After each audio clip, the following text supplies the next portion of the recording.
Thank you very much. Your Eminence, Your Excellencies, dear media, dear colleagues, welcome to the press conference in Munich, in Germany. My name is Marianne Ilgen and I will moderate the conference. Today, 35 bishops and church leaders gathered in Munich to discuss the refugee crisis. They are representing churches in the most affected regions and from most of the church families in Europe. Orthodox, Catholics, Lutherans, Reformed, Methodist, and also representatives from Middle East and also from Africa. We have also representatives from ecumenical organizations working on humanitarian aid and refugee organizations. In this one-day consultation, the Church will be talking about how European churches could work together to be a sign of unity and support our brothers and sisters in the Middle East. What can we do? What can we do together? What can I do? The churches are playing a significant role in Europe at this moment. What is the task of the churches? May I introduce the panel? Reverend Dr. Ola Fixer-Tveit, General Secretary of World Council of Churches. Dr. Heinrich Bedford-Strom, Bishop of the Evangelical Lutheran Church in Bavaria and also Chair of IKD. On the other side, Archbishop Dr. Antje Jackelén, Church of Sweden. Metropolitan Gabriel of Nea, Ionia and Philadelphia from Greece. And then we have one expert, that's Doris Perske, General Secretary for the Church's Commission of Migrants in Europe. Very welcome. May I ask Reverend Dr. Ola Fixer-Tveit, what's the role of the churches? We have asked each person in the panel to have a short introduction for a few minutes, and then we will open up for questions from you gathered in this room, but also following us online. Thank you for this opportunity to share what is the intention and the purpose of this meeting and this initiative. From the World Council of Churches, we look at the situation in Europe both from the European perspective, but also from the perspective of our member churches in the Middle East, in Africa, but also in other parts of the world who are experiencing refugee crises. This is not the only one in the world. But it is extremely important now that we, as a fellowship of churches in Europe and beyond, get together and reflect what more can we do than we are already doing individually, as persons, as congregations, as national churches and confessional churches. We believe that there is a great need for a stronger coordination, but also a huge potential in how the churches can bring both the practical work they are doing, helping refugees in a very practical sense, as I've seen myself in Greece some days ago, and as we see in Germany everywhere. But also how do we bring the voices together for a stronger voice to say that this is not about figures, this is about human beings, this is not about a group of Muslims or group of this or that. These are our fellow human beings who have the human rights to seek asylum when they are having to flee their homes in a situation of war. The European countries have not lived up to their commitments in the Geneva Conventions. And it's also my duty, living in Geneva, to say we as an international community have to respect the international agreements about what the rights refugees have in this world. And Europe should be the first to show what it means in practice. On the other hand, the churches are parts of these societies. We are part of the fear, we are part of the opportunities, we are part of the leadership, publicly but also locally. It's time for us also to see critically to ourselves what more not can we only do, but what also can we contribute in the long perspective, addressing the attitudes we need for a sustainable living together in Europe and in the world as human beings, as Christians, as really making it seriously what we mean by being Christians, sharing the values of Christ with the world. We have had a very, very rich sharing this morning, and I really look forward to how this can lead, hopefully also to more clarity, but also more common initiatives from our side. Thank you. Thank you very much. Then we will raise the same question to Dr. Heinrich Bedford-Strom. Well, I am very thankful for this meeting.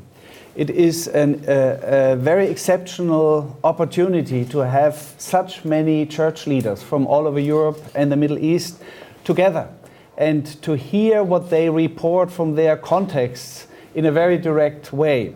This morning was a very important morning. We heard from 20 country contexts this morning, and we heard it directly from those people who live in these contexts.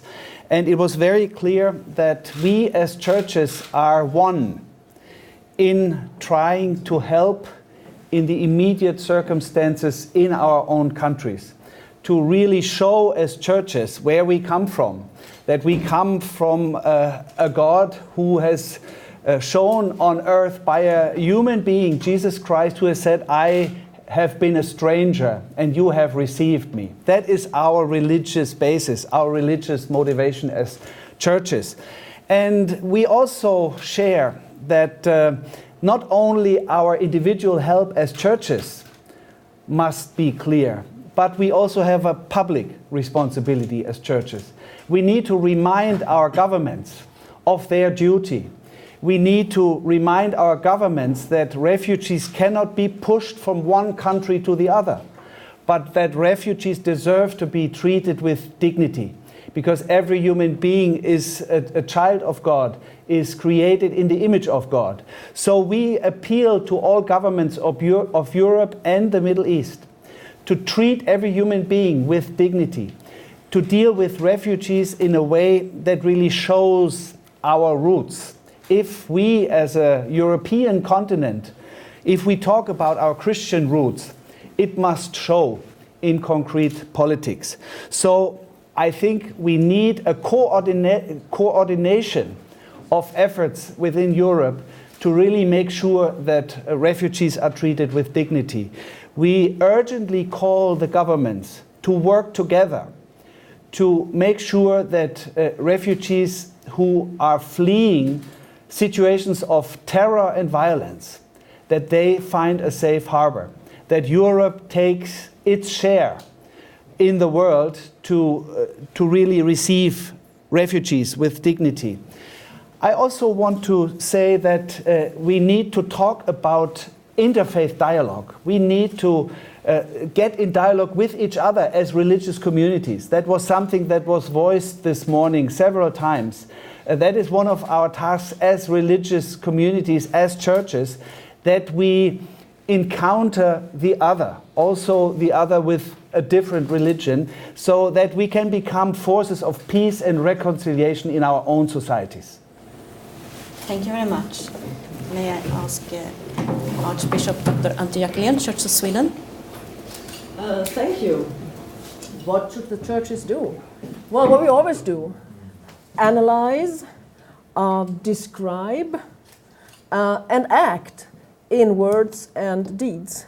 And to do that distinctively as Christian churches, but also to do so in cooperation with many others, organizations and individuals, both in the public and the private sphere. And what do we see? We see challenges on several levels, because we see the challenge of immediate humanitarian response, which is, as you all know, problematic because we have governments that are both stressed and scared. We have authorities that are overextended. We have a fluidity in attitudes. We have what I sometimes call a humanitarian honeymoon sweeping over many countries, but it's just a honeymoon. What happens when these attitudes turn more into attitudes of xenophobia and Islamophobia, which are nourished by fear, basically, and by ignorance? So we have the risk of polarization, increasing polarization in many societies, to the brink of destabilization. But we also need to see that beyond these immediate needs, there is a necessity to face the long-term perspectives of this. Because what we see is also a crisis in international governance. We see it in the lack of addressing the root causes of the conflicts and try to eliminate them. We see it also in lack of coordination in providing aid. And we have also a situation where the world looks to Europe. If Europe succeeds, that will be good for the world. If Europe fails, that will be not good for the world, to put it mildly. And we also need to understand that this is not going to go away anyway soon. We have to adapt to live in situations of fragility more than we have been used to recently. So we have a number of barriers also that prevent us from action. But there are also very many opportunities, and we need to face the opportunities as much as the challenges. And we have the means, especially as communities of faith, to tell a new narrative, a narrative of hope in this. And I mean realistic hope, not fantastic hope. We have the means of mobilizing many volunteers and also to strengthen them so that they can do their work in a sustainable manner. We have here an opportunity to rediscover the full breadth of the concept of citizenship and not just be consumers.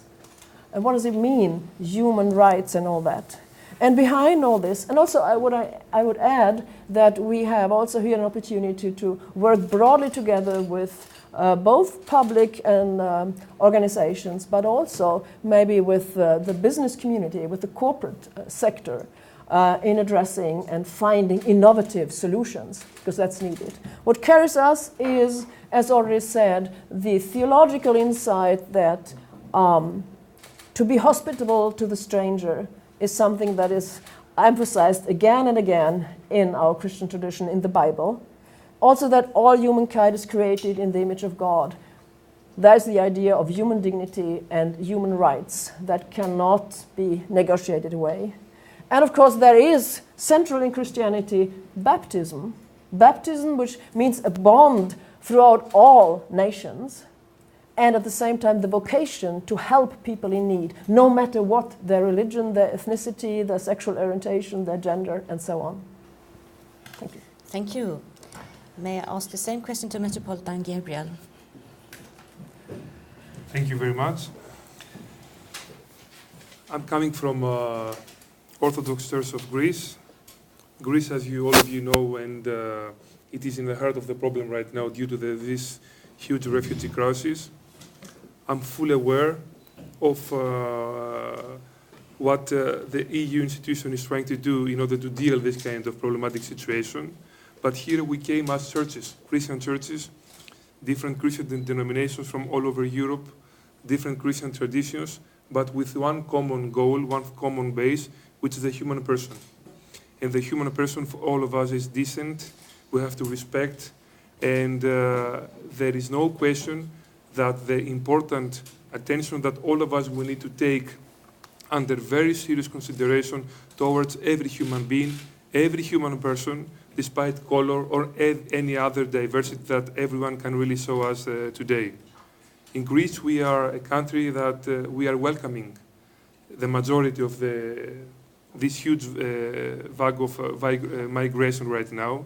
And as I said before, I think we have to make a very serious distinction. We're not talking about right now migrants, but for refugees, people that they are forced to leave their homelands due to war and due to many difficult situations.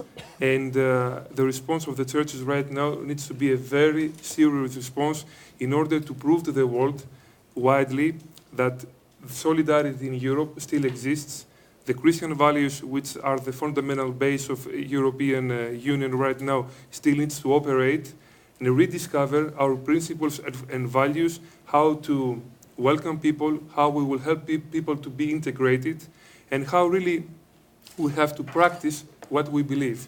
Because the fact that I am a believer, I am an Orthodox metropolitan and a bishop, and I have a diocese, and not doing what I believe, there is nothing of importance. So what I have to do is to practice love of Christ. and to see to the other, to the stranger, to my neighbor, that in his face I look Christ himself really incarnated. So what I have to do is to practice the love of Christ. That's why I have to be near to him, I have to hug him, I have to welcome him, and do the best that I can to make this person feel the secure environment that needs to find after this huge and tremendous agony that has to pass from his homeland towards Europe. If I say that in Greece and with the cooperation of other social organizations as well as the Greek state, we're trying to do the best we can to deal with the situation, I think much of you are aware of this. But despite that, in Greece we are facing a tremendous economical situation. We do the best we can to help the people, and we are not looking of the difficulties that we're facing, but we're looking of the needs that we have to cover. Thank you. Thank you very much. Then I will ask Doris Perska, General Secretary of CSNU, to introduce the document Safe Passage. Yes, thank you very much. What we see in these different situations, of course, is the consequence of the fact that we do not have safe and legal inroads for refugees coming to Europe. So the absence of any possibility to legally enter Europe or other countries leads to the fact that many refugees and migrants have to use smugglers and therefore, in legal terms, become criminals according to the law. That is the situation and the discussion we now find in Europe, with different countries also saying we cannot allow criminals. Yes, indeed, we can't allow criminals, but we need to open up and we need to come to terms that we talk about the global refugee crisis. The churches, our commission together also with Catholic organizations and many others, have provided recommendations already some time ago to use the instruments available also in EU law to make access possible. The EU has resolved in 2012 to have a refugee resettlement program, but it still has very low figures, and the proposals now in May by the European Commission to resettle 20,000 refugees from the region are too low compared to the needs which are identified by the UN High Commissioner for Refugees already in December last year. So therefore also with our colleagues globally in the United States and in Europe, we call for broadening resettlement as one of the legal means for refugees to reach safe countries in Europe, in the United States, but also other countries. Another possibility is, of course, to have humanitarian visa. Some of the churches practice that in difficult circumstances. We try to widen that, and we call on the political institutions to make this available. France has done a bit more in Europe than other countries so far. So there are instruments which we can use. We believe we need to come to terms with receiving refugees and not focus so much on the deterrence, closing the borders, removing persons again from Europe. That is part of any migration scheme, so that there's no doubt about that. But the focus has to be on reception because we talk about the refugee crisis. And once people have arrived, the majority does receive recognition of the need of protection. Thank you very much, Doris. Now it's time to open up for questions from media. It's also possible for media following us online to send emails to me. You will find the email address on oikomene.org. And when we are asking questions in this room, please use the microphone, and Johannes will support you, because then it's possible also for the audience following us abroad to be part of the discussion. No questions?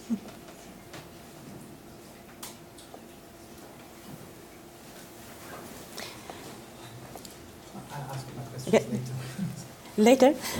You can also take it in German, and we will translate into English, if you prefer that. Otherwise, the General Secretary next to me is whispering that he has something he want to add before you're thinking about questions. Of course, we have discussed now what happens when we see an effect of what is the real crisis, namely the unsolved war situation in Syria and Iraq. That leads to now another type of challenge and even to some extent a crisis here in Europe. As churches, together with our churches in the Middle East but also all over the world, we have said several times that there is no way to address all these issues if there is not a serious political peace process for Syria. And we know that the international community has not been able to come to that yet. There are some signs also this weekend that there are new movements, new initiatives. Together with the UN, particularly also in close cooperation with the UN envoy to Syria, Staffan de Mistura, we try to pursue this agenda that there must be a narrative about a future of living together in Syria. A future between Christians and Muslims, between different Muslim groups, and with a legitimate government of Syria. But without support, without active involvement of the big actors, and we know who they are, this will not happen. So that's also a strong appeal from this meeting, and we have discussed it in different ways. Please, this is a time to end this disaster. It cannot be what we leave for history in our time, an unsolved conflict like this. Thank you. We have one question on the right side. These are a lot of strong statements, but what will you do really in the next weeks? Working better together as churches. I think there's a lot to do for you. Which one do you want to address? The whole panel? Let's begin with Bishop Bedford-Strong. Well, we will certainly increase our efforts to give direct help. And I can give you many examples for this. My own Bavarian Lutheran Church has just decided to give €500,000 to the camps, to the refugee camps in the Middle East region. That's a crucial thing, and I hope many other churches participate in this, that we give direct help in places where people live before they come to the European countries. Nobody should be surprised that many people begin to walk to Europe if they don't even have enough food in their refugee camps in the Middle East region. So I think that's the most immediate thing. There's something on its way in politics, but we as churches feel responsible too. With the 8 organizations of the church, we are already acting, and just this one example from my own church is an example for many others. And the other thing is that we will talk to our governments. We are church leaders from very many European and Middle Eastern countries. And one of our tasks is to talk to those in political responsibility. There are different ways to do this. For example, you can talk to a politician, maybe even on the top level, without telling anybody publicly. Sometimes that is the best way to change something.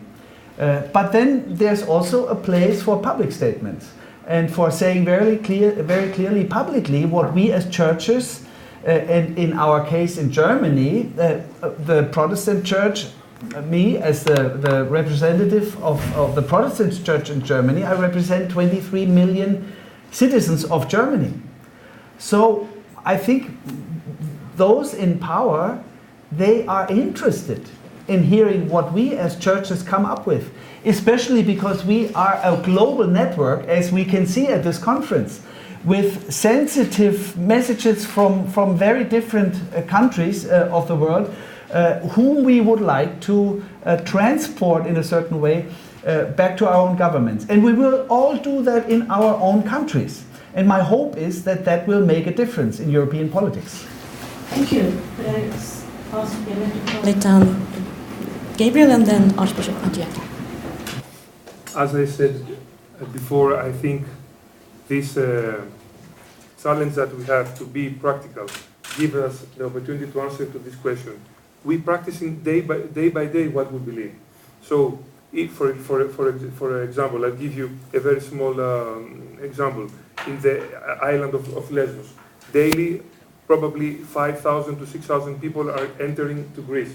So these people have nothing to eat. Who is there to welcome them? Only the Church of Greece, with also some other institutions that were working together just to provide them the necessary means. So as you see, we have to divide the issues at something which is urgently, which is a humanitarian need, and some other thing which is the political action.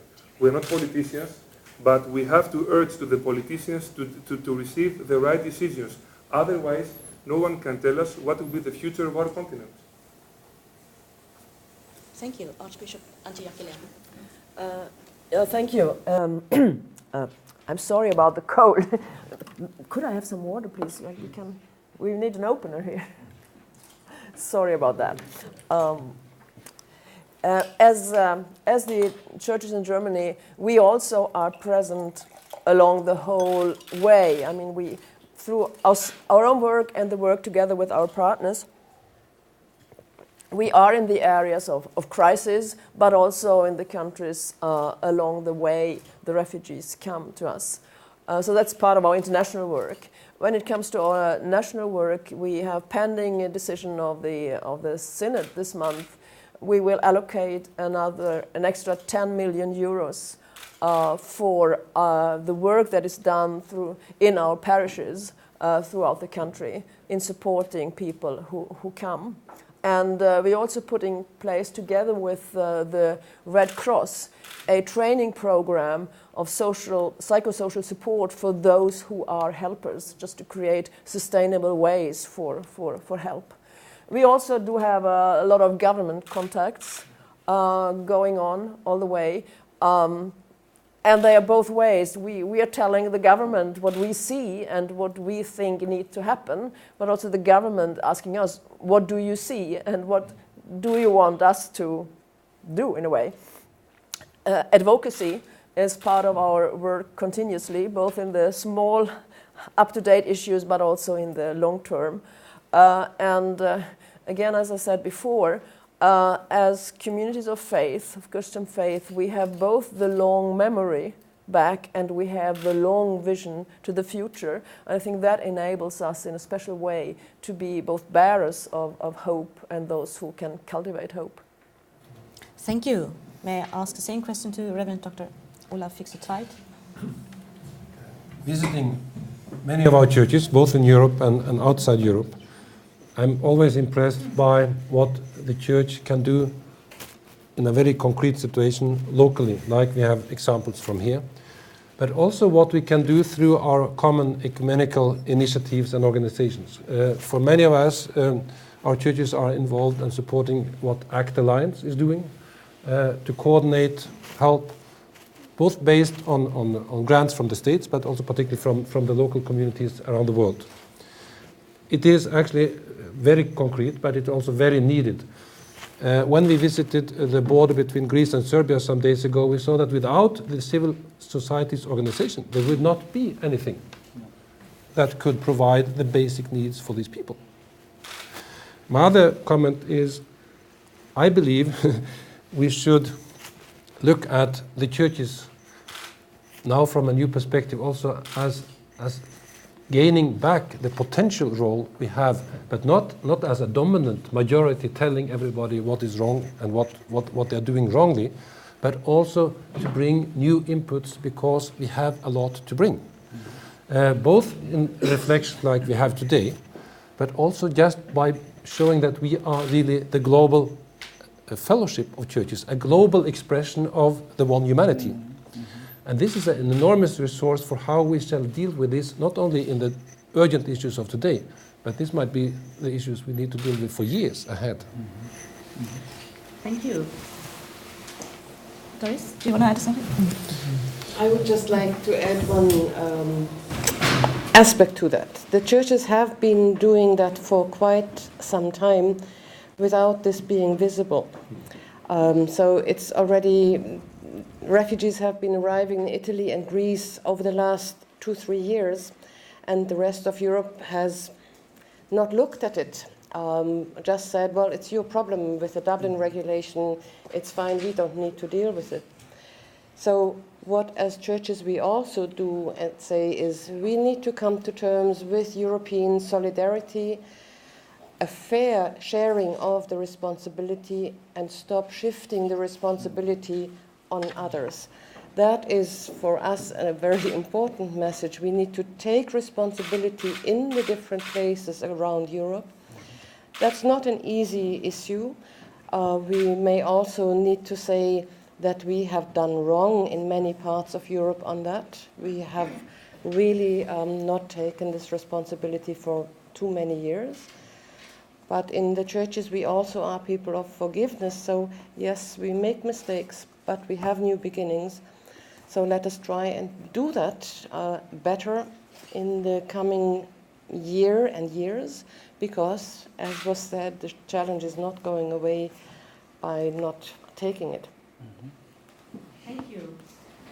More questions? I have a question for Dr. Jakob, but maybe also for the other members of the panel.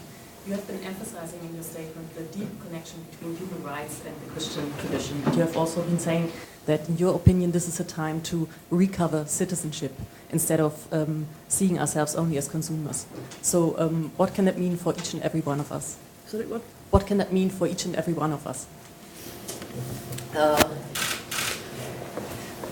What can I mean for each and every one of us is, to cut it short, what consumer identity does is that we are choosing, paying, and consuming. And we have seen a development, at least in Sweden, that in more and more relationships we are regarding to consumers rather than citizens with both rights and responsibilities. I've even been seeing that in my own church, that we have had a development that the professionals, so to speak, are seen to produce religious experiences and religious services to the members who consume them. And that is totally counter to what the idea is with the church. We are the children of God, the people of God. We are carrying a vision together. So that's part of what I mean. A consumer consumes.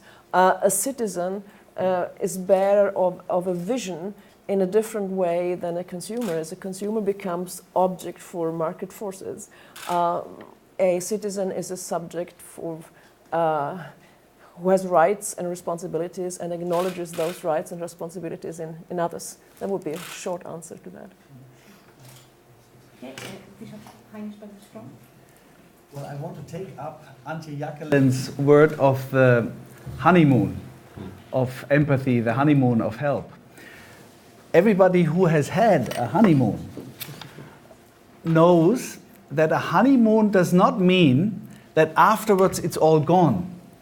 But at least if it goes well, and I have been married for 30 years, I know what I'm talking about. If it goes well, then that honeymoon is a wonderful invitation to act in love with each other in a sustainable way. So I want the honeymoon of empathy, of mutual help, of support for refugees. I want that to go into a sustainable culture of mutual help and of supporting those who are weak in society. And I think that is the big chance. We have seen a potential of empathy, a potential of help in many of our countries that many people did not expect, but we have seen it. We have seen what we can do. We have helped a number of people that we would have never imagined before. And this power, this new discovery of the power we have as societies, maybe also as churches, the power of love and of support of the weakest member of society, we have discovered that. And I think it is now the big chance. If we do it right, then we can make this sustainable. And there are many little steps how we can do it. For example, just to give one concrete example, to create positions of coordinators for volunteers. We will do that with church money, but we have also asked governments to create positions of people who are paid for supporting volunteers to do the right thing, and also to do it in a way so they're not completely tired afterwards, but they can do it in a sustainable way. That is just one example out of many other examples how we can make sure that this honeymoon becomes into a sustainable culture in society. Thank you. It's a very important question, and it's not only a question for those who are here, who receive somebody, what kind of citizenship we exercise in terms of having rights and duties, but it's also how those who come here are treated as people who have something to contribute, also from their traditions, from their skills, but also as part of this society. And that's very important also from a Christian point of view, to say they are not only coming as somebody we shall help, but somebody also can bring a lot to us. On the other hand, I think it's important to see that citizenship also means that we are called to show civil courage, to take new initiatives beyond what we have done before. And I think it's also important in this situation, and here in Germany, to say that the first citizen you have in your country, the Chancellor, showed a civil courage to take another type of initiative to address a historical situation that would come anyway, probably, but to do it in due time and open the borders of Germany to avoid a catastrophe that could go beyond any imagination, actually. And it's important to see that those who are in this position are able to do it, and we should give them their support. Thank you.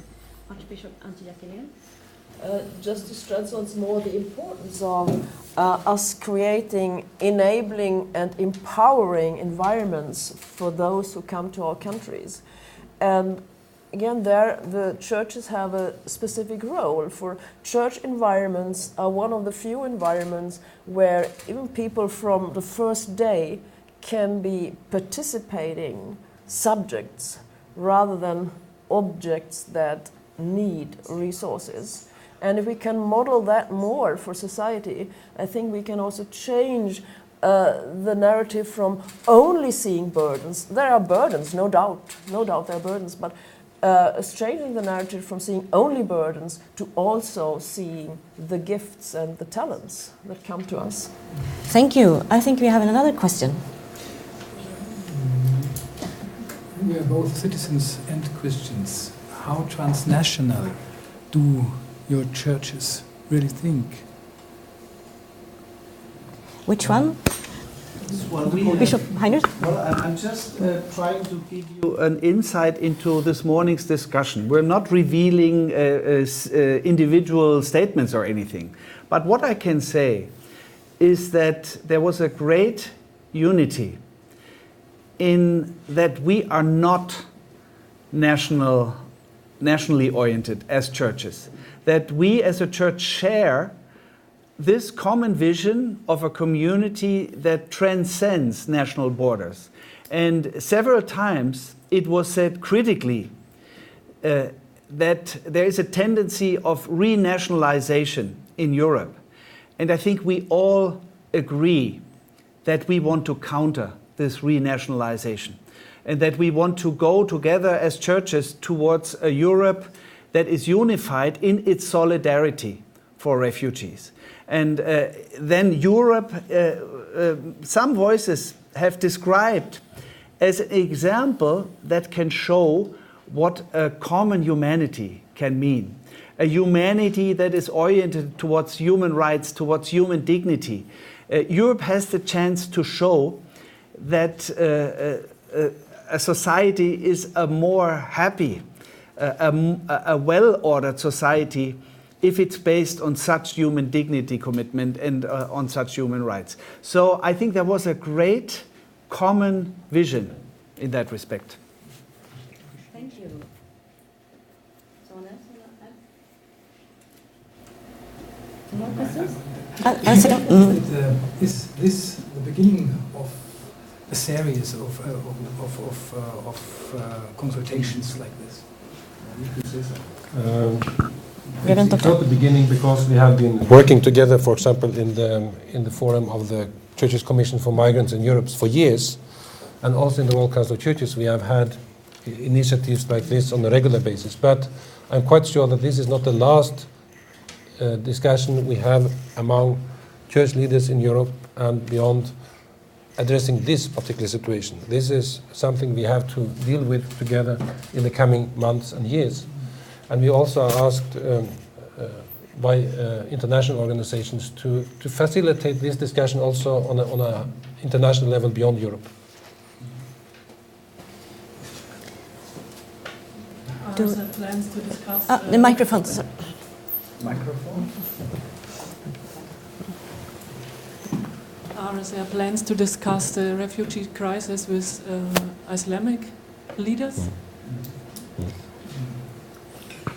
Well, this has been said several times in our discussions that this situation calls upon new types of collaboration. In many countries there are already quite strong networks and interfaith networks, and I think this is a situation where we see that, for example, to address the needs of many Muslims coming, we should do it together with Muslim leaders in our own countries. It's already happening, but I think we have a common understanding that this has to be strengthened, and this is also another opportunity to show that we actually share many values with other peoples of faith. Thank you, Archbishop Antje Jacquelien. Yeah, I also see this as an opportunity to strengthen both the ecumenical work, that is work among churches of different kinds, and to strengthen interfaith work. And in fact that is happening to some extent in Sweden as well. And what it does is, apart from giving each other a better understanding, it is also important for the public. As we said earlier, we have this risk of polarization in societies. Often, part of that is often a very flip-sided view of what Islam is. And we also hear from our Muslim colleagues and friends that their access to media is not as good as they would hope it would be, because they feel that messages of radical Islam are transmitted much more readily than images of what one would call like moderate Islam, what for many Muslims is normal Islam. And there we can also help each other to try to give realistic pictures rather than those pictures that stir fear. Thank you. Metropolitan Gabriel? Yes, just to add on this question that all Christian churches are in favor of dialogue. It's the only way that can really bridge people and fill the gaps among different civilizations and cultures that we have been practicing for so many centuries in Europe. Islamic tradition, Islamic faith, it is a reality in Europe since centuries. If you look in Spain through the cultural things, you can understand very well what I mean. The issue is that we are not the proper person to speak about Islam. We are Christians, Christian leaders. But what we can say is that we are in favor of any access of dialogue. We want to bridge people, and definitely we can share values that they are common for every religion, because nevertheless we have to underline that we can never use a religion for every kind of action of war. Religion, and if you talk about religion, can never be a vehicle of war. So this is something that through the World Council of Churches and other church organizations in Europe and worldwide, it is very important to bridge the different monotheistic religions together in order to find the necessary solutions that we have to adapt to move on, to move forward. Thank you. Then I have received a question from Sara Numiko, a journalist for Sir Europe, and she's raising a question, I would say, to alla fixitweit. Why is the Catholic Church not present neither in the official program or in the press conference? Well, they are represented. They have several representatives in the meeting. we also see that is a reality nationally here, that there is a good cooperation, but also on the European level and worldwide. But we are here as representing the hosts and the member churches of the WCC. I would like to add something, because normally Cardinal Marx would sit here as well.